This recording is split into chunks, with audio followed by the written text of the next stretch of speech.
Hello, my name is Kurt. I'm a value investor, and today we're going to do a stock analysis and discounted cash flow valuation of Alphabet stock Google. They actually have two ticker symbols, GOOG and GOOGL. We're looking at GOOGL right now throughout this video. They're virtually the same.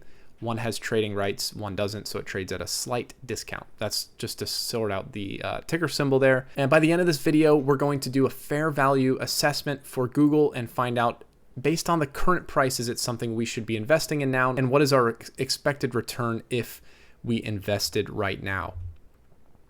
So it's important to review the company. What makes up the company Google? I mean, what incorporates their revenues and their business? And there's two major components. It's advertising and cloud.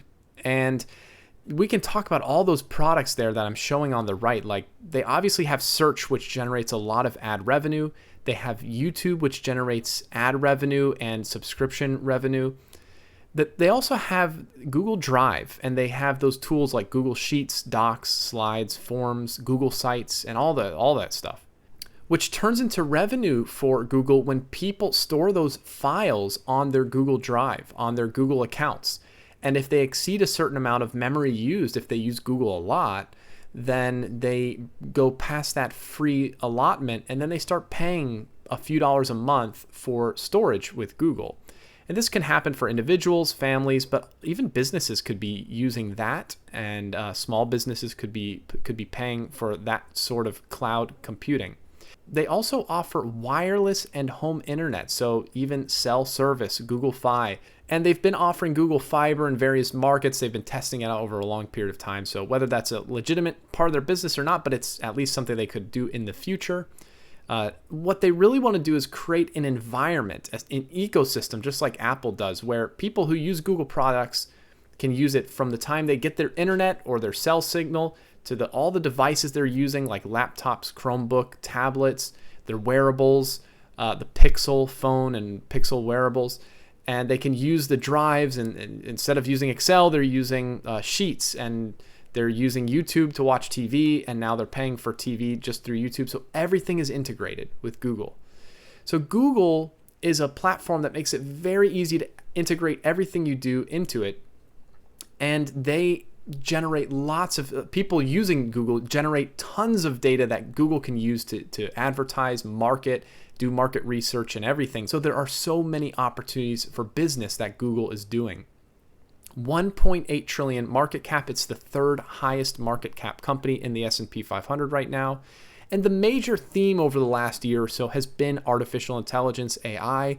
Is it a threat to Google's business? All of these new AI chat tools and chat bots and whatnot, are they a threat to Google, since that is Google's main component of their business, which is search? Or is AI a tool that Google can use, and can Google stay ahead of the AI trend as they've done? People have tried to attack their search business from day one, and they've been able to be the supreme, the cream of the crop for search. So can they use AI, utilize it to make their business even better? This is a look at their price history over the past many years, going back to 2005. You can see the very steady upward trend. And so you can see their all-time high was around $130 before crashing way down because of interest rate hikes. But since then, it has surged up. This chart isn't showing the last couple months where the stock price has surged even higher, and it's gone up to $150. So it's around where it was before it crashed. It's not extremely higher, but it's continuing to follow that long-term upward trend with an R-squared differential from this trend line of 0.91. The closer to 1 means the less fluctuating. So it's a very steady stock. It doesn't have wild swings, and it follows that upward trend very closely. Here's a look at the revenue of the company from 2010, and it's, again, steady upward trend. It had a little bit of a hiccup here in 2020. COVID was obviously disruption for lots of businesses, but they capitalized on that after the slight bump, and they've surged higher. Now, in the last few quarters, they flattened a little bit, but they've started to pick back up. And the question is, can they survive little bumps like this, little bumps in the road, and continue to just plow upward direction with that revenue? There you can see the 3-year growth annualized is 20% per year, 24% per year over the last 5 years, and 19% per year over the last 10 years. Wow. Now let's look at what does that mean and how does it turn into profit, net income. A little bit more fluctuant here. You can see ups and downs as their costs have varied, but still upward trend. They've come down from that huge high in 2021, but they're on their way back up. So you can see they're following this trend, 3-year annualized growth, 23%, and the 10-year, 18% per year growth in profit. So free cash flow. This is what we care about the most, because even profit can be a little bit wonky, but free cash flow is really tangibly what we have as the investor. This is what we own that's distributed at the end of the day in one way or another through buybacks or dividends or investment back into the business. 3-year growth of 11% per year, 5-year growth of 20% per year, and 10-year growth of 15% per year. You can see the trailing 1 year in the black line and the trailing 2-year annualized free cash flow in the blue line. Again, very steady uptrend. It's going to have ups and downs. That's what happens with free cash flow when the company invests money and everything else. But very, very positive upward trend there for free cash flow, which is great. And we know this. We know Google is a very steady company. We know Google is a giant. We know that it's a very high quality business. So let's look at a couple other things. Shares outstanding. For a long time, the company was increasing very slowly and then holding steady with number of shares. But since 2019, the company has been buying back shares. And when a company decreases their shares outstanding by buying shares back, it helps to grow the shareholders' stake in the company, and it helps to drive that shareholders' stake in the returns of that company. So like free cash flow per share is going to be a lot higher when shares are decreasing. So you can see over the last 3 years a negative 2.5% per year.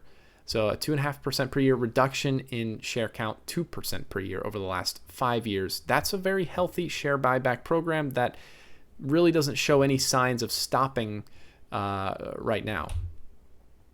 So on a per share basis, when we can look at profit, which is in the pink line, and free cash flow in the green line, share metric you can see is even growing more dramatically than we showed on the nominal basis. And so we're looking at, over the last 10 years, 15% per year growth in free cash flow per share and 14% per year growth in earnings per share. But over the last 5 years, it's been very high, 30%, 40% per year. We've had a huge surge since the beginning of COVID.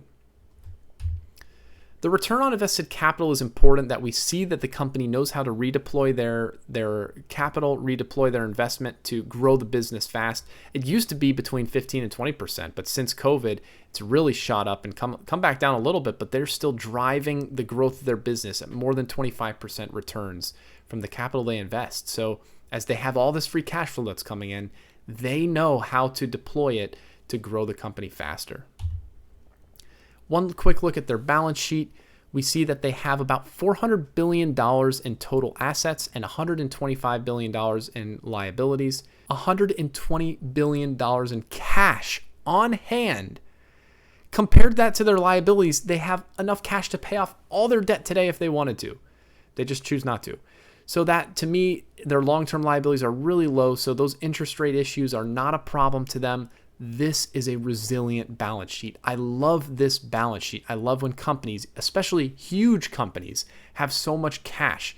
If Google decided, hey, we're going to go into this project and we are so smart, we know we're going to have high returns, because remember, our return on invested capital is really high. Well, again, we have faith that they have the cash sitting there to go ahead and deploy a project. So I adjusted their booked value for a couple items on their balance sheet, just to be conservative. So their adjusted book value is $232 billion, according to my calculation, my adjustment. And on a per share basis, that makes up almost $19 per share, just in the value of their cash and assets on their balance sheet today. So when we do our free cash flow, discounted free cash flow assessment, we have to add their current day book value to their present day value of future cash to get their total value, intrinsic value. Here's their business pillars. We take a look at their pillars, say, like, how sturdy is this business? How stable is it? How predictable is it? They meet 7 of the 8 pillars. The only one they don't meet is the price to earnings ratio valuation metric. They meet 18 of the 21 sub pillars, and really you could say that we fudged one of them because it's 3 out of 5, but we corrected it. Like, sometimes we round up and down. You see on the right it says 17 of the sub pillars, but sometimes I adjust that to have my final answer for, I took a deeper look into those specifics, and so I made that quick adjustment. So to me, that's a very fundamentally sound business, outstanding business. I really love Google. I think they have so many avenues to drive more earnings, more free cash flow, and I think they're very undervalued. Just look at Google Maps, for instance. I mean, everybody uses Google Maps to get around. They're so dominant. They collect data because people share their location with them.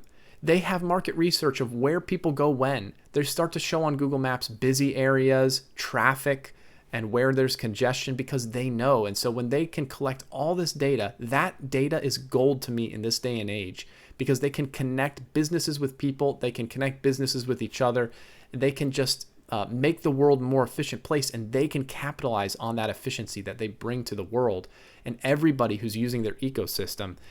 And they've built a world, and they've built a system that everybody does use. Lots of people use Chrome, almost everybody, for internet browsing, Google search, and Google Maps on their phones, location services. So YouTube is very popular, obviously.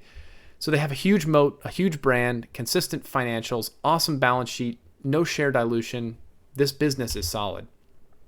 So here are the assumptions that, here's the valuation of the company with some of the assumptions up top. I'm assuming a base year free cash flow of $60 billion. And I'm assuming a growth in the next 5 years of 22%, which I understand is a little bit aggressive, but they've been growing that fast. And I think over the next few years with AI, they have the chance to grow even faster than that. That's a conservative estimate on my end. Some people might put it closer to 20% per year or 18% per year to be safe. I'm saying 22. I'm going out on a limb. I love Google as a company and what they have. 15% over the next 15 years after that first 5. And then a perpetual growth of 3% to match the growth of the economy. But honestly, after 20 years, this company, in my opinion, is still going to be growing way higher than that, probably upwards 5-10% at least per year. So that's even a safe conservative estimate. I'm going to use a 15% margin of safety, reduce all the valuations by 15% that I'm showing there. And when we balance to get that expected return, everything's adjusted by 15% down. Sometimes typically I use 30% for a typical company, but with a company this stable, this predictable, this giant, I think 15% is fair. So the expected return today is 18% per year.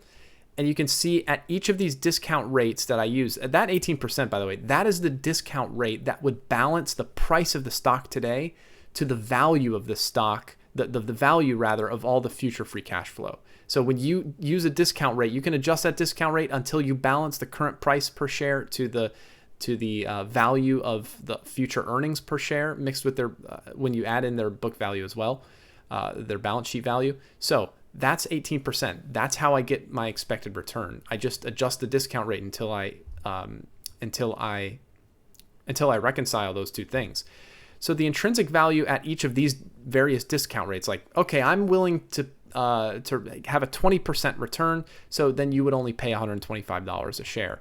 If you're okay with a 15% annual return for holding Google, you should buy anytime the stock is below $225 a share, which it is. So it's somewhere in between here, but I think the market should buy all the way up until Google's returning 10 to 12%, really. And so to me, that's all the way up to $590 a share. So I see tons of upward potential for this company according to the market. But according to me, the company right now is worth 18% yield. To me, I would be buying the company really anywhere below $200 for sure. So on the pessimistic side, though, let's take a very pessimistic approach just to double check to see, hey, even if things don't go the way we're planning, how would things turn out? So I mentioned $60 billion base year free cash flow with 22% growth over the next 5 years.